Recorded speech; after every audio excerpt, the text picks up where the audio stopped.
Hello दोस्तों, स्वागत है आपका हमारे चैनल पर। ये कहानी है सीमा की। उसके शादी को 5 साल हो गए थे। वो अपने माँ बाप की इकलौती संतान थी। उसका पति रमेश एक कंपनी में बड़ी पोस्ट पर थे। दोनों की शादी बड़ी धूमधाम से हुई थी। उसके ससुराल वाले भी बहुत अच्छे इंसान थे। सभी उससे बहुत प्यार करते थे। उसका एक छोटा देवर था जिसका नाम किशन था। वो हमेशा मेरे रूप की प्रशंसा करता और कहता कि मैं भाभी जैसी लड़की से ही शादी करूंगा। मेरी नई नई शादी हुई थी और देवर की बातें सुनकर मुझे बहुत शर्माती थी। मुझे लगता है कि वो मजाक कर रहा है, पर जब भी घर के लोग उससे शादी के बारे में पूछते तो वो यही कहता कि अगर मुझे भाभी जैसी लड़की मिली तो तभी मैं शादी करूंगा।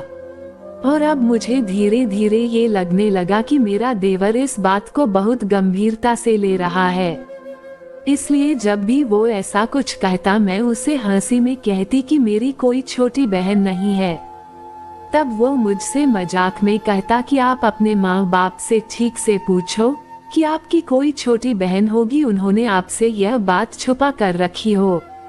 मुझे उसकी बातें सुनकर बड़ी हंसी आती। मैं अपने पति से हमेशा पूछती क्या मैं सही में इतनी सुंदर हूँ।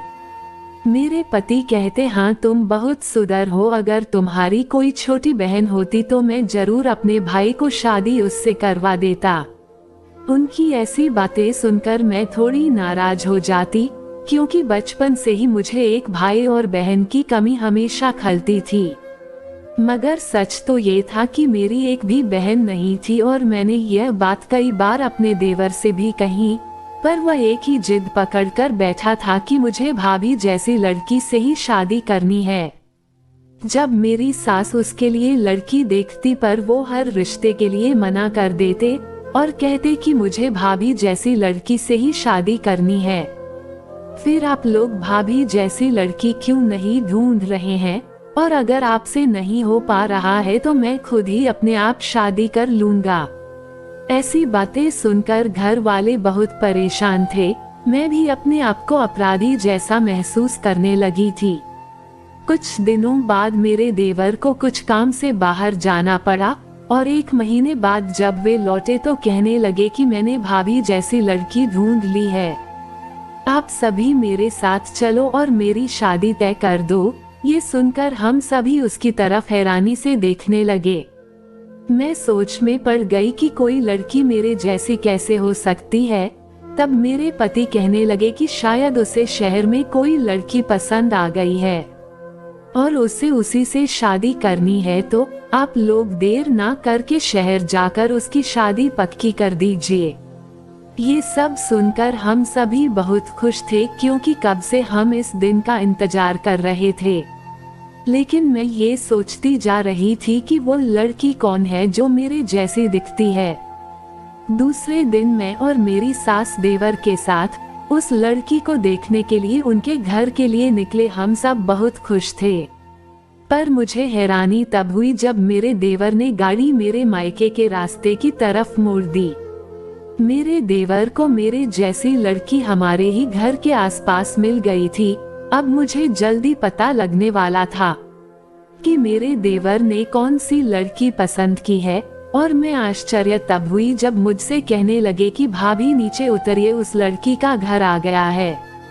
मैंने दरवाजा खोला और सामने जो देखा उससे मेरे पैरों तले जमीन खिसक गई, क्योंकि सामने किसी और का घर नहीं मेरा घर था, जहां मेरे बूढ़े माँ बाप के सिवा और कोई नहीं रहता था। मेरी सास को बड़ा गुस्सा आया और मेरे देवर के हाथ पकड़कर कहने लगी, अरे कुछ तो शर्म कर, ये तुम्हारे बड़े भाई की ससुराल है और यहाँ इसके माँ बाप के अलावा और कोई नहीं रहता है। मैं अपने देवर से क्या कहूँ, मुझे कुछ समझ नहीं आ रहा था। मेरी सास बोली, बेटा जरूर तुझे कोई गलतफहमी हुई है। उनके ऐसे बोलने पर मेरा देवर जोर जोर से हंसने लगा। उन्हें ऐसा देखकर मुझे लगा जैसे वो कहीं पागल तो नहीं हो गए हैं, क्योंकि वह मुझे ऐसे घर लाए जहां एक भी लड़की नहीं थी। मेरे देवर मेरी सास से कहने लगे कि मैं एकदम ठीक हूँ और मैं आप सबको सही पते पर लेकर आया हूँ। आप लोग अभी अंदर चलो, आपकी होने वाली बहू आपका इंतजार कर रही है। उनकी ऐसी बातें सुनकर हम दोनों की दिल की धड़कन तेज हो रही थी। अंदर गए, सामने हॉल में मेरी माँ चाय पी रही थी। मुझे देखकर कहने लगी कि अरे बेटा, तुम आप सभी अचानक। मेरी माँ की बातें सुनकर मैं एक नज़र अपनी सांस पर डाली, जो मेरी माँ की बातें सुनकर बहुत घबरा गई थी। मेरे हाथ पैर कांप रहे थे। आज मेरे देवर हमारी अच्छी तरीके से इज्जत निकालने वाले थे, तभी मेरे पापा आ गए और मेरी माँ से कहने लगे, अरे सुबह ही मुझे रमेश का फोन आया था, मैं तुम्हें बताना ही भूल गया था। और हम सभी को बैठने के लिए कहा मैंने, और मेरी सास की जान में जान आई।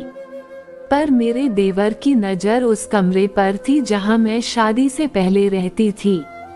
पता नहीं उस कमरे में ऐसा क्या था कि मेरे देवर जब से आए थे उसी कमरे को देखे जा रहे थे। हम सभी बातें कर रहे थे पर मेरा ध्यान उसी कमरे की तरफ था।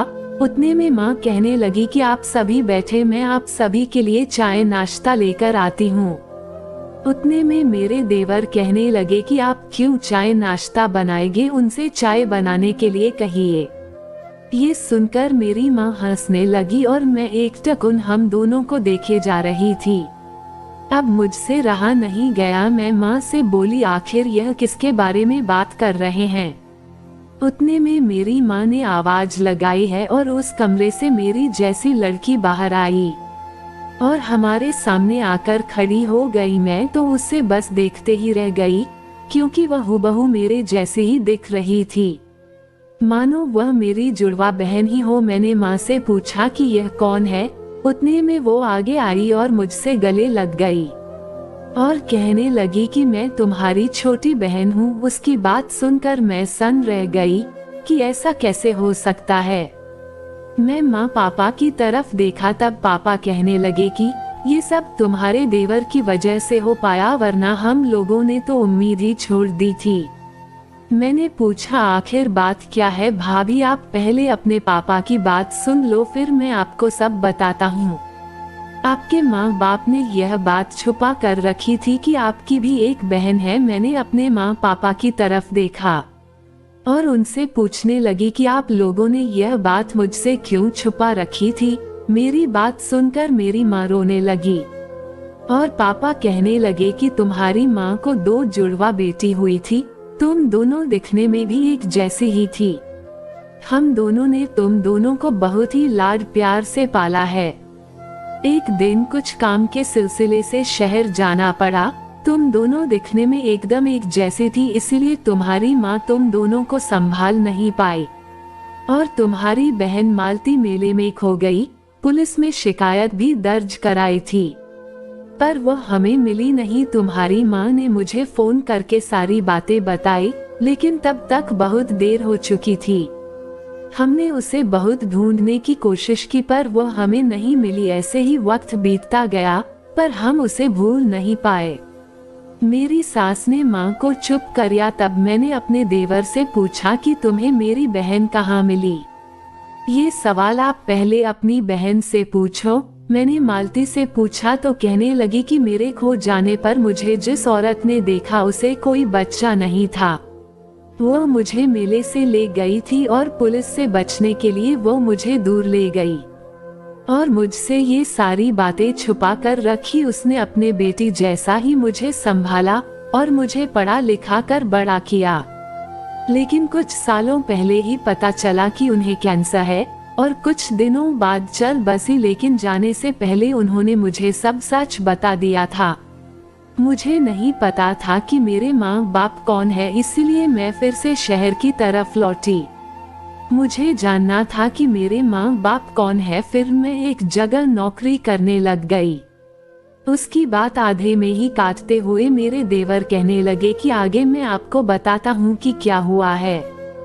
जब मैं काम के सिलसिले में शहर गया था, जिस कंपनी में काम कर रहा था, वहाँ मुझे मालती दिखी। उसे देखकर मुझे मेरी आंखों पर विश्वास नहीं हुआ, क्योंकि वह हूबहू भाभी की तरह दिख रही थी। मैंने धीरे धीरे उसे पहचान बढ़ाने की कोशिश की ताकि मैं जान सकूं कि यह सिर्फ संयोग है या ये सच में भाभी की जुड़वा बहन है। उसने बाद में सारी बातें बताई और इन बातों का खुलासा हुआ। ये सुनकर मुझे रोना आ गया और मैं अपनी बहन के गले लगकर रोने लग गई। मैं अपने देवर से कहने लगी कि आपने मुझ पर बहुत बड़ा एहसान किया है, आपने मेरी खोई हुई बहन मुझे वापस लौटा कर दी। नहीं भाभी, तब देवर हंसते हुए कहने लगे कि मैं तो अपनी बीवी की तलाश में निकला था, अब आप देर मत कीजिए और शादी तय कर दीजिए। उसकी बातें सुनकर हम सभी हंसने लगे। शायद हम दोनों को मिलना ऐसा ही लिखा था।